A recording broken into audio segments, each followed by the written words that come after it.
شروع اللہ کے نام سے جو بڑا مہربان نہایت رحم والا ہے۔ سچ مچ ہونے والی، وہ سچ مچ ہونے والی کیا ہے؟ اور تم کو کیا معلوم ہے کہ وہ سچ مچ ہونے والی کیا ہے؟ وہی کھڑکھڑانے والی جس کو سمود اور عاد دونوں نے جھٹلایا، سو سمود تو کڑک سے ہلاک کر دیے گئے، رہے عاد ان کا نہایت تیز آندھی سے ستیہ ناش کر دیا گیا۔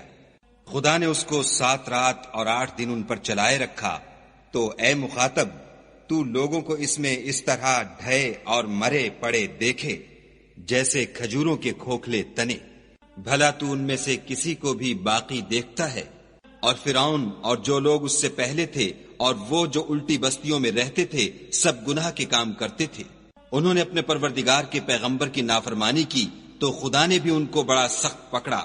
جب پانی طغیانی پر آیا تو ہم نے تم لوگوں کو کشتی میں سوار کر لیا تاکہ اس کو تمہارے لیے یادگار بنائیں اور یاد رکھنے والے کان اسے یاد رکھیں۔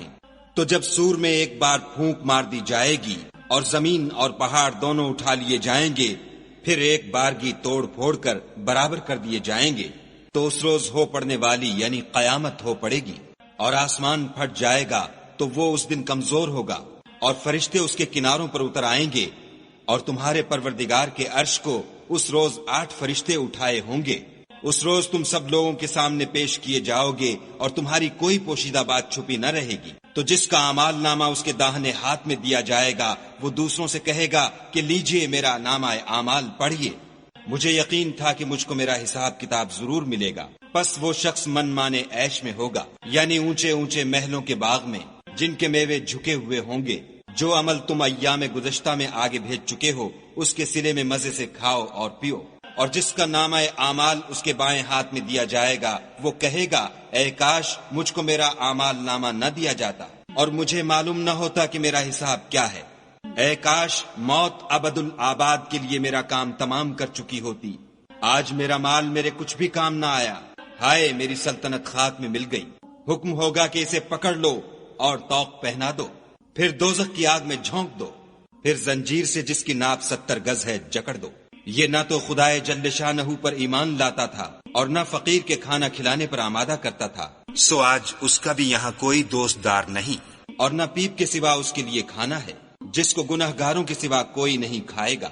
تو ہم کو ان چیزوں کی قسم جو تم کو نظر آتی ہیں اور ان کی جو نظر نہیں آتی کہ یہ قرآن فرشتہ عالی مقام کی زبان کا پیغام ہے، اور یہ کسی شاعر کا کلام نہیں مگر تم لوگ بہت ہی کم ایمان لاتے ہو، اور نہ کسی کاہن کے مزخرفات ہیں لیکن تم لوگ بہت ہی کم فکر کرتے ہو۔